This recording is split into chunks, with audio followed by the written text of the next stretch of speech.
If you are a law student, this is one of those videos that you have to watch till the very end. I cannot overemphasize how important practical exposure is, especially while you're still a student. In this video, I'll be talking all things vacation work, so stay tuned to know what vacation work is, what the benefits are, and how I went about getting vacation work while I was still a student.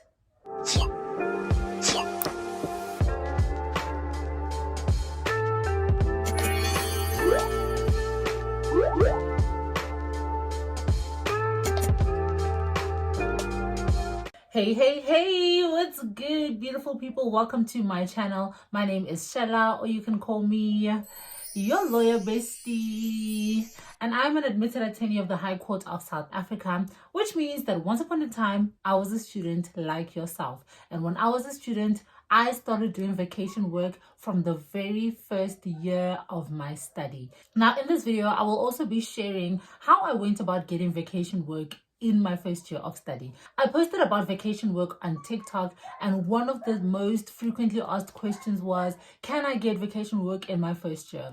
And the answer is, if you look for it, you will find it. You might not be able to qualify for the formal vacation work programs, but there is something that you can do in order to get out there and do some practical work during your recess.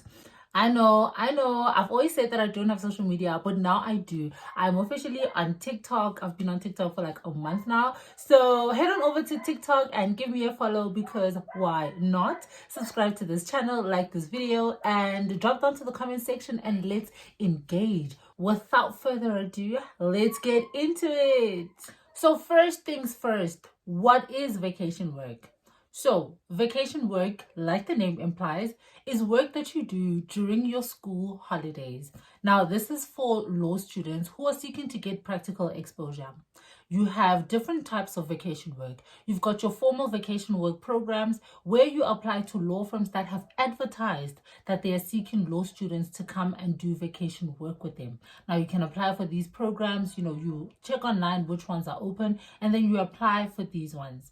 But with the formal vacation work programs, which I will not be focusing so much on in this video, most of them require you to be in your third or final year of study. It's very rare to find firms advertising for vacation work programs for students who are only in their first year. So like I said previously, I started doing vacation work in my first year, and I will explain a bit further on how to do that. So essentially, vacation work is you going out there and getting practical experience during your recess. So instead of chilling at home and watching TV, you get to go to a law firm and see what it's like to be an attorney, see their day-to-day doings, go to court with them, and basically just see what it's like to be an attorney in real life. Because remember, you are still a student, so you don't know what it's like on the other side. So vacation work gives you a glimpse of what it's like to practice. All right, the next thing I want to cover is, why should you do vacation work? Now, there are so many benefits to vacation work, but I've narrowed it down to the following. Number one, practical exposure. Now, I've already said that you're going to see the day-to-day runnings of what an attorney does, and that is going to help you so much in choosing which path to take with your law degree. Now, I've said that I started doing vacation work while I was still in first year. So in first year, I job shadowed a prosecutor. Now, mind you, before job shadowing a prosecutor, I thought that I was going to be a prosecutor and I was going to be in court every day because that's what I liked. Little did I know that that's not where I was going to end up. And I've come to that realization only after job shadowing a prosecutor. So the practical exposure is going to help you in ascertaining where you want to take your law degree. Not all of you are going to be prosecutors, not all of you are going to be attorneys. So having a glimpse of everything while you're still a student will help you make that decision quicker than waiting until you graduate to see where you want to go with your law degree. The second reason why you should do vacation work is networking. Networking in this profession is I can't even explain how important it is. Knowing people in the profession and just keeping in contact with them will open doors for you that you didn't even know existed. Always remember that doors are opened by people. So knowing people will really get you far, not only in life, but in this career as well. So this reason number 3 why I think you need to do vacation work is that it connects you with your potential future employer. Now, I say this because I know a number of people who have gotten articles of clerkship at the law firm that they were doing vacation work in. So once you do vacation work with a firm and you start forming a relationship with them, for some people, they go back to that very same firm in their next recess and all their recesses until they finish their degree. So you get to form that relationship with that particular law firm, and the particular law firm, they know you. The people in that law firm know you. So by the time you finish with your degree, if there's a space open, most likely you will be the one that is taken to do your articles in that firm. The reason for this really varies, but most importantly is that that relationship has been formed. The people know you. They have seen that, for example, you are punctual, you are reliable, and you are easy to work with. And those are things that employers really, really want. As much as qualifications and skills are important, but soft skills are also important. Nobody wants to work with somebody who is unreliable, somebody who's not easy to work with, somebody who is difficult. So when you have formed that relationship with a law firm, chances are you will be taken to do your articles of clerkship. Now, the next benefit is that doing vacation work will help you to grasp concepts better in university.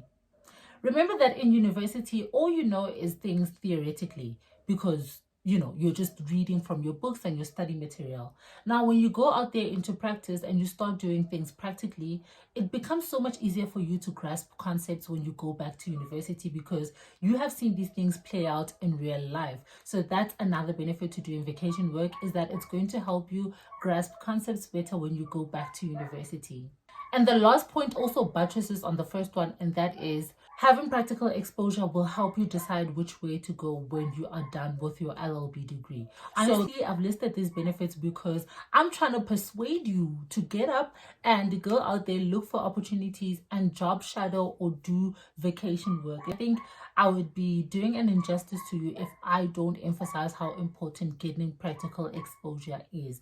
This is going to help your career so much. Like, you are going to look back on your career and you're going to thank yourself for doing vacation work. All right, the next one is where to do vacation work. Like I said, I posted this on TikTok and I see that a lot of people are confused. A lot of people think that vacation work can only be done at law firms. Well, I would say that's true in a sense that those are the only people that would advertise things like vacation work. But that doesn't mean that law firms are the only places that you can go to during your school holidays. This is what I mean. Like I said, when I was in my first year, I job shadowed a prosecutor. And how did I do that? Because it was not advertised. So I got email addresses of prosecutors that were near me, the court that was near me, and I sent emails. I sent in the email, I said, I'm a law student, first year law student, and I would like to get practical exposure. These are the dates for my recess, and I would like to come and just job shadow and see what you do on a daily basis. That's literally what I did. I just sent out emails and asked if I can come, even if it's for a week, just to get a practical feel of what it's like to be a prosecutor. Because at that time, I was very convinced that I was going to end up being a prosecutor. And I got a positive reply, and then that's how I started. So I say this to say that it's not only limited to law firms, and also a lot of small-sized law firms don't advertise for vacation work because they don't have such programs, so this is where you need to be proactive. I know I've said that you can say these things via email, but I find the approach to work more or to work best when you do this via LinkedIn. So you hop onto LinkedIn and you search for, let's say you write attorney, and then on the location, there'll be a part where you can add the location, and then you can write, let's say you live in Pretoria, and then you put in there Pretoria. And then it's going to give you, profiles of attorneys who are in Pretoria. Now you see where they work and just look at the ones that are most closest to you, and then connect with them and then slide into their LinkedIn DMs. I find this to be a better approach because in most instances, emails that are sent to law firms are usually replied to by secretaries or people who are not attorneys, so general staff, and in most instances you might not get a positive reply, as opposed to just hopping onto LinkedIn and speaking to the director of the firm directly or the attorneys directly. And I think LinkedIn is so much better, like it's so chilled as opposed to emails. I strongly suggest LinkedIn. Make sure that you've got a professional looking profile. Like, don't be having a profile that looks like you're joking, like it looks like you're not serious about life. Look serious. Like, LinkedIn is one of those social media profiles. Have a good profile picture. Like, don't have a picture of you at Groove or a picture of you at a party. No, that's not gonna cut it. Have a professional looking profile picture. Have a good headline. Just make your profile look good, optimize your profile, and then just slide into people's DMs and speak to them directly. So when can you do this? As soon as you possibly can, whether you're in your first year or in your final year, in your third year, second year, whatever, wherever you are in your journey, just start getting practical exposure. So when I think about the vacation work / job shadowing opportunities that I had, it was only one of the opportunities that was advertised. So can you imagine the number of recesses I've had from my first year to my final year? And I've only had one of those opportunities that was advertised, and I was working every single recess. So that tells you that every single time I'm the one that had to go out there and seek this opportunity. So if you are feeling a bit discouraged, just know that there's somebody who has done it and who has faced a lot of rejection, but that didn't stop me. All right, before I end off this video, I just want to give off some general advice relating to just this profession in general and vacation work. If opportunities are not advertised, please just ask people and see if you can job shadow them. The next thing is that get used to not receiving replies or being rejected. I know this is a bitter pill to swallow, especially for you guys who are still new in this profession, but you will face, instances where you send out a very heartfelt email and you think that after this email, there's absolutely no way they won't reply to me. And after that email, they don't reply to you. Don't be overly emotional about things. After you have been rejected, just be happy that you had the guts to send out the email. This might sound a bit weird, but this is something that I have developed over the years. For me, the win is seeking that opportunity. The win for me is sending out that email, is doing that thing that is so daunting. Are they gonna reply? Are they not? Like, it's daunting to do it, but for me, I just do it anyway because I'm like, if I don't do it, I'm going to miss that opportunity. If I don't send out that email, I won't even be considered. So take trying as a win. Take putting yourself out there as a win, as opposed to the win being other people replying, you receiving that opportunity. Don't look at it like that, especially in the early stages of your career.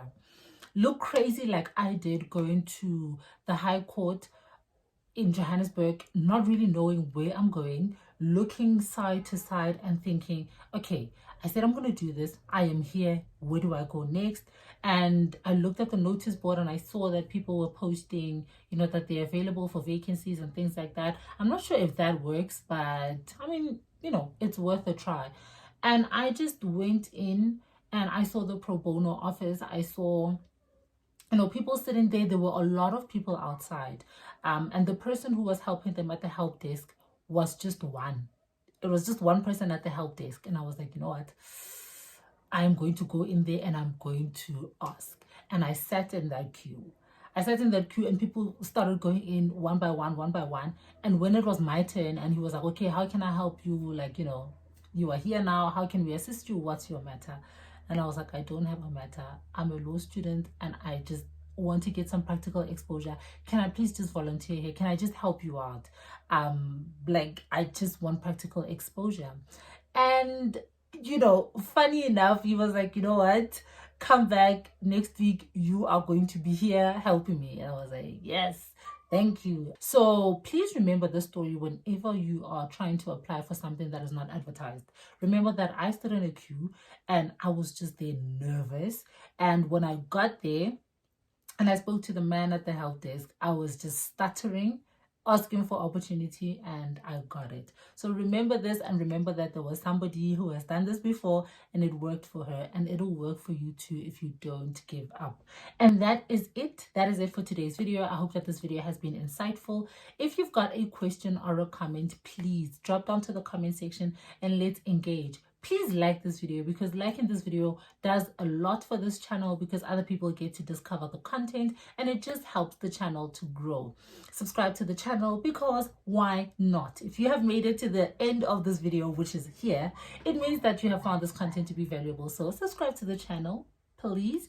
And yeah, please share this video with somebody who you think will find it useful. Until then, I'm sending you tons of love and light. Bye.